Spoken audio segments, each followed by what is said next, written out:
একটা কত ইউনিক জিনিস কত জানো, শহরের দিকে এসব কিনে খায়, কলকাতার দিকে, আমাদের এদিকে তো সবাই দিকে বড়ি দিয়ে দিয়ে বিক্রি করলে কেমন হয় বলি? বিক্রি হয় তো ওই যে জায়গা না, ওই বিক্রি করে দোকানে সমস্ত সব হলুদার বড়ি বা হাতের উইট বিক্রি করে, সেই জন্যই তো সমানে দেয়। হাতের কি সোনার জিনিস না, নাকি? ওই হাতের উই বললে হাতের ও, তৈরি, বড়ি তাই আমার না বলছি। সোনার জিনিস। বড়ি মিক্সার আছে না, ও তো আমাকে ভাঙানো দামটাই দিতে দিতে দিয়েছে কালকে না, আগের দিনও কম টাকা নিলে, কালকে আমার বড্ড বেশি নিচ্ছিল ওর কাছ থেকে, ৫৫ টাকা নিয়েছে বাবা। ও দিদা, আমার গাড়ি ভাড়া নেই, 30 টাকা দেবা তো? 3 কেজি ডাল।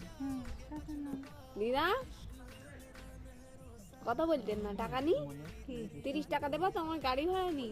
আমার দেবো বড়ি? তো ঠিক আছে, কালকে 100 টাকা না দিলাম, তো আমার কিছু দেয়নি। 20 টাকা দেবে, একটা সোনার টাকা দিয়ে একদম দিল।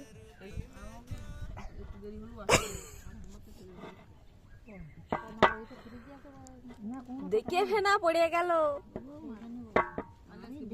বন্ধের দেবী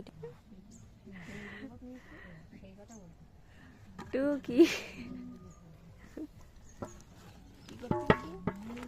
আমার অল্প আমার